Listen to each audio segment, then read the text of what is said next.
Herzlich willkommen zu unserem monatlichen Webcast, in dem wir Ihnen die aktuellen PROSIG-Blickpunkte vorstellen. Mein Name ist Christine Weigel.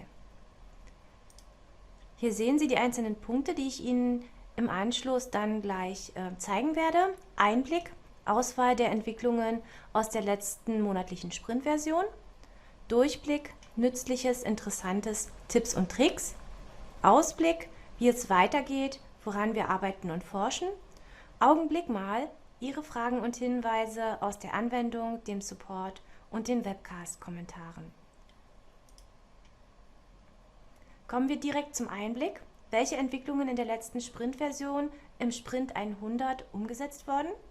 Zurzeit bieten wir zwei aktuelle Versionen an. Das ist zum einen die Version PROSIG 642 Service Pack 6 und die Version PROSIG 7.3 Sprint 100. Die Neuerungen zu den einzelnen Versionen sind in den dazugehörigen What's New-Dokumenten drin enthalten. Diese Dokumente finden Sie zum einen auf unserer Homepage. Ich habe Ihnen die hier unter dem Video verlinkt. Wie sind die im Einzelnen aufgebaut, diese Dokumente? Die aktuellen Entwicklungen finden Sie immer ganz oben von der letzten Version bzw. der letzten Sprint-Version. Und die Entwicklungen aus den vorherigen Versionen finden Sie dann immer entsprechend fortlaufend darunter. Sie haben dann auch hier eine Nummer. Diese Nummer stammt aus Ihrem Support-File, den Sie gegebenenfalls bei uns eingekippt haben. Ich stelle Ihnen jetzt hier die wichtigsten Entwicklungen aus den beiden Versionen einmal vor. Für die Version 6 sind das die Anpassung der Rahmengröße an Richtlinie 886-0102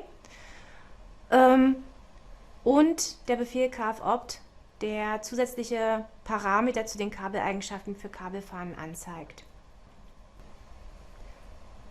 Für den Befehl Rahmen erstellen wurde bereits in Service Pack 5 eine neue Checkbox implementiert, mit der gemäß der Richtlinie 886-0102 die Plotrahmen entsprechend dargestellt werden können.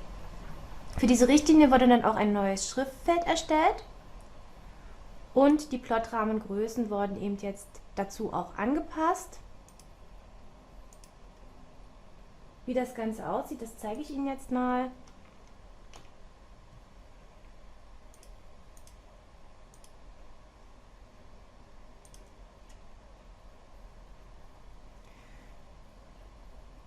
Das sind dann entsprechend die zugehörigen Änderungen. Über den Befehl kfopt können zusätzliche Parameter zu den Eigenschaften von Kabeln und für die Kabelbeschriftungen, den sogenannten Kabelfahnen, zur Darstellung in der Zeichnung ausgewählt werden. Ich nehme jetzt hier mal den Außendurchmesser. Über Kabelfahne prüfen kann die Aktualisierung der Kabelfahne vorgenommen werden.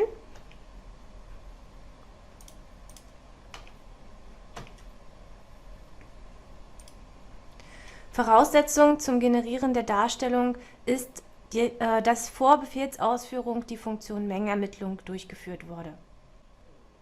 Die signifikanten Entwicklungen in Version 7 sind die Implementierung des Moduls LST2BIM für die Erstellung des IFC-Exports, die Möglichkeit, spezielle Ansichten für Objekteigenschaften einzustellen und der neue Datenpunktdialog. Das Modul LST2BIM wurde als neues Modul für die Erstellung eines IFC-Exports für die BIM-konforme Planung ergänzt und kann dann über den Befehl PAS IFC-Export ausgeführt werden. Wie das generelle Vorgehen ist, das können Sie in der Kurzanleitung finden, die ich hier unten drunter auch verlinkt habe. Unter dem Video, ich zeige jetzt hier gerade den kleinen Ausschnitt, wie das bei der Darstellung nach dem Export mit einem 3D-Tool wie zum Beispiel Navisworks vorgenommen werden kann. Im Oktober letzten Jahres gab es zu diesem Thema auch ein Webinar. Den Link dazu finden Sie ebenfalls hier unter dem Video. Über das Projektobjekt können für unterschiedliche Systeme wie zum Beispiel IDCS Level 2 spezielle Ansichten für die Anzeige von Objekteigenschaften eingestellt werden. Im Projektobjekt ist jetzt zurzeit hier Standard angegeben. Wenn ich dann einmal die Objekteigenschaften des Signals aufschalte, dann habe ich hier die standardmäßigen Eigenschaften. Hier sind keine EDCS Level 2 Eigenschaften zu finden. Schalte ich das Ganze einmal um. Es gibt hier auch noch weitere Werte wie reduziert, vollständig oder ZBS, auf die die Ansicht umgestellt werden kann. Nach der Umstellung auf EDCS Level 2 werden für das Signal hier die EDCS-Eigenschaften zusätzlich aufgelistet. Für die Planung von Datenpunkten wurde bereits in den vorherigen Sprints ein neuer Datenpunktdialog implementiert.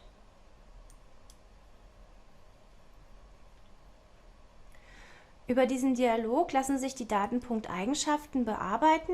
Sie haben hier auch verschiedene Kartenreiter für die einzelnen Balisen, Typen, Telegramme und auch für das Fachtelegramm. Hierzu wurde auch die Hilfe angepasst und die zugehörige Vorgehensweise ist auch in der Online-Hilfe verfügbar. Kommen wir zum Durchblick. Nützliches, Tipps und Tricks.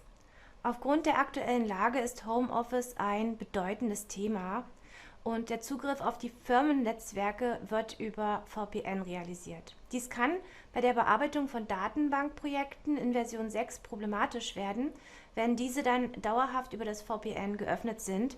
Unser Tipp hierzu: Speichern Sie die Datenbank temporär lokal ab und spielen Sie das Projekt nach Ihrer Bearbeitung wieder über VPN zurück auf das Firmenlaufwerk. Die aktuellen Dokumente finden Sie im Download-Bereich unserer Homepage. Hier finden Sie auch die What's New-Dokumente, die ich Ihnen vorhin gezeigt habe.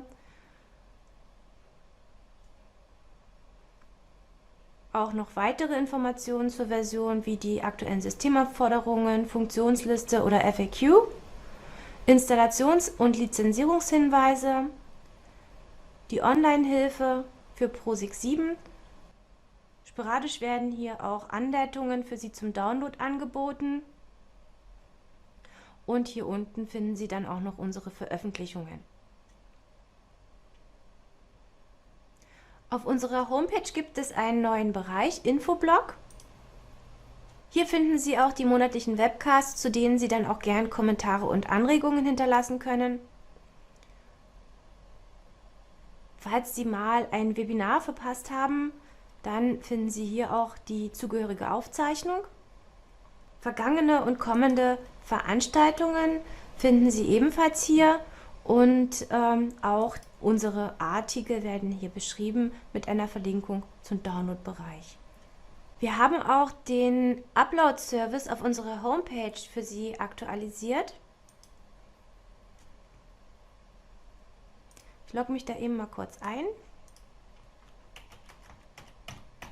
Die Zugangsdaten, die erhalten Sie bei uns aus dem Support.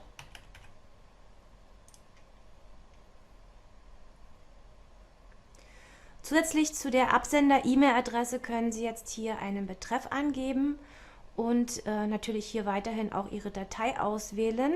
Neu ist auch, dass diese E-Mail, die Sie hier generieren, direkt an den PROSIX Support gesendet wird und Sie dem Support nicht mehr extra eine E-Mail zusenden müssen, um uns Bescheid zu geben, dass Sie etwas hochgeladen haben auf unsere Homepage. Kommen wir zum Ausblick, wie es weitergeht, woran wir arbeiten und forschen.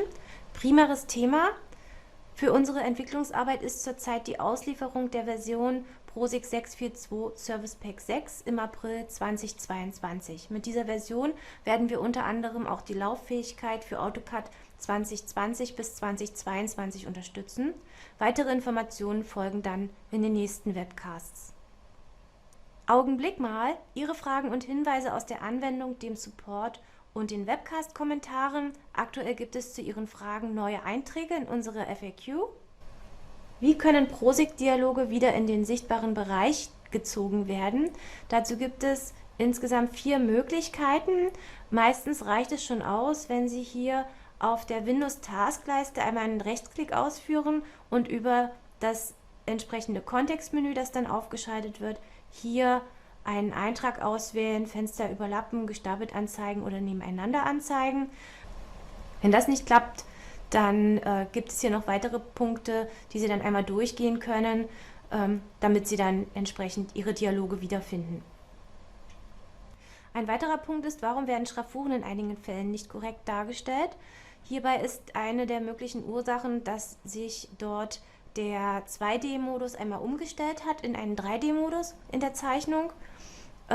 Das können Sie entsprechend wieder zurückstellen, indem Sie unter Ansicht visuelle Stile den Stil 2D-Drahtkörper auswählen. Somit bin ich am Ende unseres heutigen Webcasts angekommen. Der nächste Webcast findet statt am 14. Februar 2022. Wir würden uns sehr freuen, wenn Sie wieder dabei sind. Vielen Dank für die Aufmerksamkeit und auf Wiedersehen.